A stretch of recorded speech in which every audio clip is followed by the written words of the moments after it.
Hi everyone, Teresa Gregorio here. Welcome to my office space.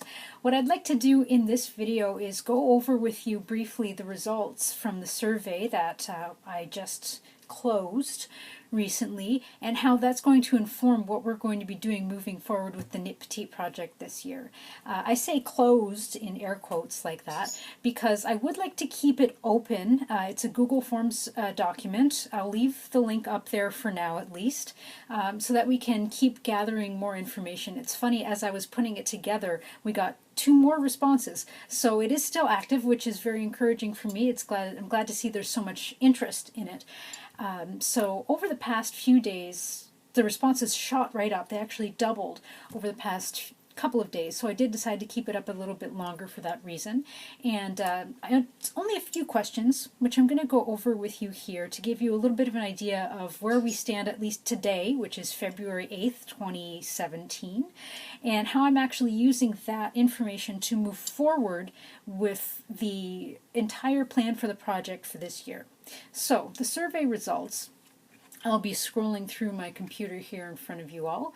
So the first couple of questions I asked were things to do with sort of establishing the fact that we have a market. There are people who are petite and they knit and there are sizing issues there. So when I asked the first question, do you encounter petite sizing or fit issues, 94% of people said yes. That's not terribly surprising considering the group of people that I was asking these questions to. The second question I asked was, have you ever made petite modifications to a knitting pattern to fit you better? The response to that was 67% said yes, 24% said no, and a very small slice of that pie, 8.6%, was other.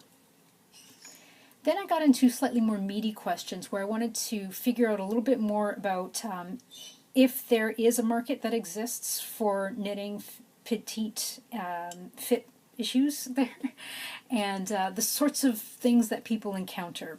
So this question, how confident are you in your ability to modify your clothes to serve your petite fit concerns? There was a level of 1 to 5.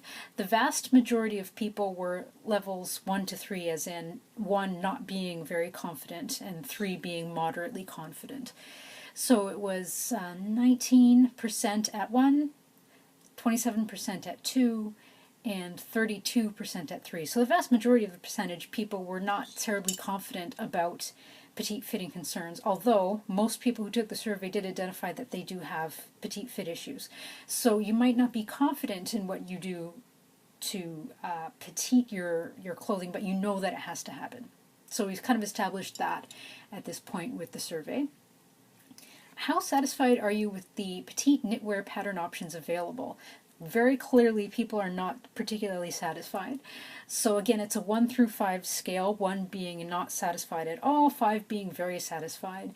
So level 1 is 30%, level 2 is 33%, level 3 is 27%. So the vast majority of people not satisfied at all to moderately satisfied. So it does appear as though there's some space in our demographic knitters who are petite.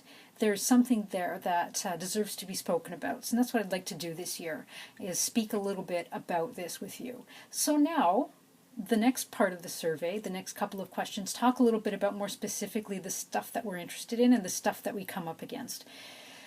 So what petite sizing topics would you be interested in learning more about? Now I'm going to list them to you in order of the ones that were most interesting to people. So the first that was most interesting to people was how to modify off-the-rack clothing and how to modify your knitwear to serve your petite fit concerns. Big percentages on both of those. After that, the difference between petite and regular sizes, people are very interested in that. Where to get petite knitwear designs. 67% of people responded that was something they were really keen on. On the lower end of the scale, how to tell if you're petite and the history of sizing standards were things that people were sort of not very, I'll say moderately interested in hearing about, 25% and 31% respectively. So the information that I found particularly interesting, and I'm not going to go over it all here, I'm just going to add the link in the box below so that you can follow it yourself. people gave me answers. So I left space for people to answer or to ask what questions you have about being petite and knitting patterns. Lots of really fantastic and valuable information from that particular question. So some of them addressed concerns like, let's see, how to flatter different petite body types with knitting and off-the-rack clothes. People had a bunch of questions about what petite means exactly, because we use that word in a bunch of different ways in the English language. So that's one of the things that I would absolutely like to address as we move forward is how we are going to define petite and what that means moving forward for us. Some different adjustment sizes that kept coming up in the comments. People were curious about cross, back, and shoulder dimensions. They were really interested in depth of sleeves and circumference of upper arm versus being short. A lot of people expressed concern about modifying for a larger bust but a more petite frame. There was a bunch of different things voiced, which I do encourage you to go and take a peek at as well. And all of this is going to, of course, inform what we do moving forward. And the last question I asked, sort of for fun, but also because I thought it might lead to more interesting tips of places to look for information, was who are your favorite knitwear designers and why? So lots of people answered with lots of really fantastic and interesting information. Some of the ones that I pulled out particularly, I've listed on the website as well, so that we can use it as a shared resource to see people who already are addressing to an extent a little bit of these petite concerns that we have. So all of that information, very much of it, you can go and check out for yourself as well, is on my website. I'll put the link in the box below, and it's informing how we're moving forward this year. So the grand announcement, what we're going to be doing with the Knit Petite project this year. This is absolutely flexible, and it will change as we move forward and we learn things and we discover we maybe have other questions about stuff. What I've done is I've broken it down to essentially a topic or a question per week, and each month has sort of an overarching theme. So February, who is petite? That was what I thought would be a good place to start, because some of the stuff that came up in the survey is people weren't exactly sure what petite meant. Like I said, sometimes people consider that it means only a narrowness rather than a shortness in stature. So I wanted to define that. I'd like to define different ways that you can be petite. Sometimes you might actually be over 5'4" and still have certain parts of your measurements that may end up being petite, which affects your knitting. I want to go over that. I want to go over how many petite women there are in the different countries, at least some of the different English-speaking countries. I'm not sure I can cover all of them, but with your help, maybe we can get to as many as possible. So that's February. Who is petite? I want to define it a little bit. March, what's the deal with sizing standards? I want to go over a little bit of what sizing standards are, because I think if we can demystify that, because it always seems like it's a bit of a big secret people don't really want to talk about, or we don't talk about, maybe it's boring, for whatever reason. I don't find it super easy to find detailed information about sizing standards and the history of it and why it is the way it is, and how we can access that information quickly and easily so that we then have tools to move forward to modify things to fit our own bodies as petite women.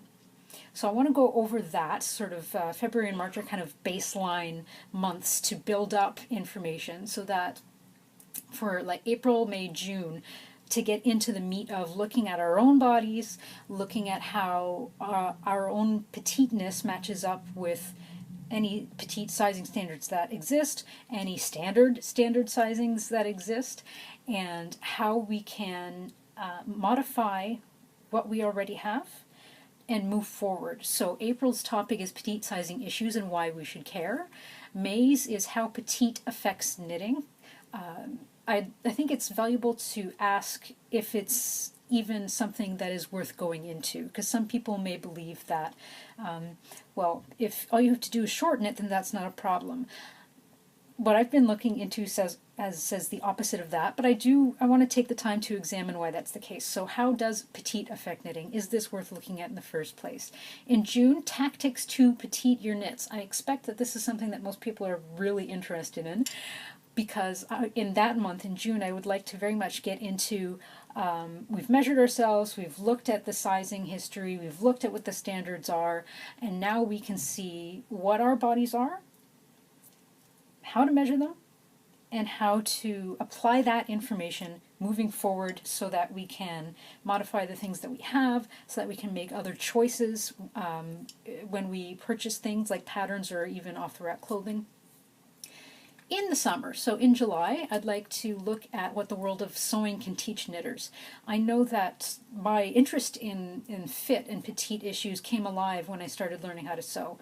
And I want to examine what sewing can teach us as knitters, because I know I wasn't always a sewist, and I'm still not an expert, but I want to dig a little bit more into that because I think it's a very rich source of information for petite knitters.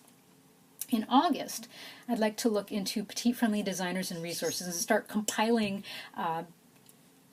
some way so we can all access this information, something central so that people know that there's a place they can go to find out more information about if they have questions about petite sizing and fit issues.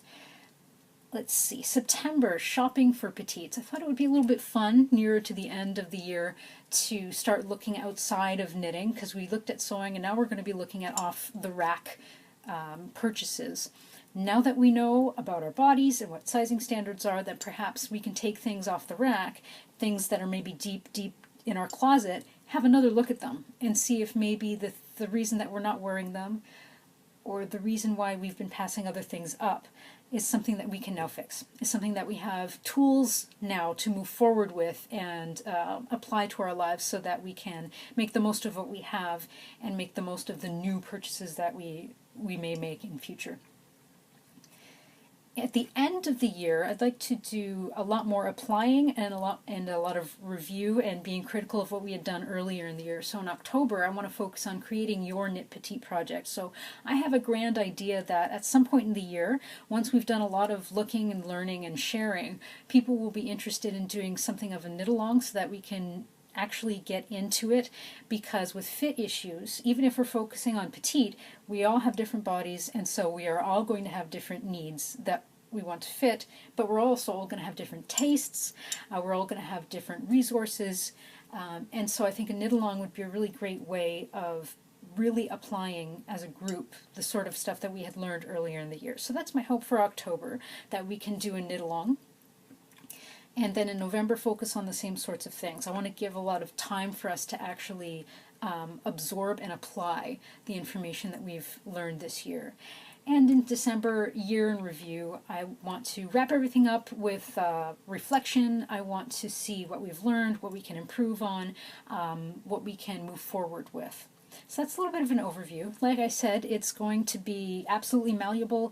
It will change over the year if our interests change, if we have other questions. We'll see how the year shapes up, but I thought it would be nice to have a framework to apply to moving forward at this point. So like I said, February, the first stuff we're going to be starting to do is defining petite and what that means, at least for our purposes, because that word is used in many different ways. So February 14th, next week, what does petite mean? We're going to look at height, we're going to look at vertical measurement, we're going to look at body shape, weight, and age. Something that maybe people don't necessarily take into account right off the bat. That's what we're going to look at next week. I'm going to be doing a lot of reading. I got this book today. I'm very excited to look into this. I have a big stack of reading up here to get to. I'm hoping to share with you. I'm hoping to learn with you. And I want us to build a resource for petite knitters to demystify this system that we live in. There's no reason that it has to be a mystery. We can absolutely take control of our clothing and point the lens at petite, because there's a lot of us. So we're going to get into that. We're going to get into who we are, how we define petiteness, and that there's actually quite a few of us hanging around the world, petite knitters. So thank you all. Thank you so much for everybody who contributed to the survey. Like I said, I will keep it up. I'll put the link below as well. I would love to hear from you.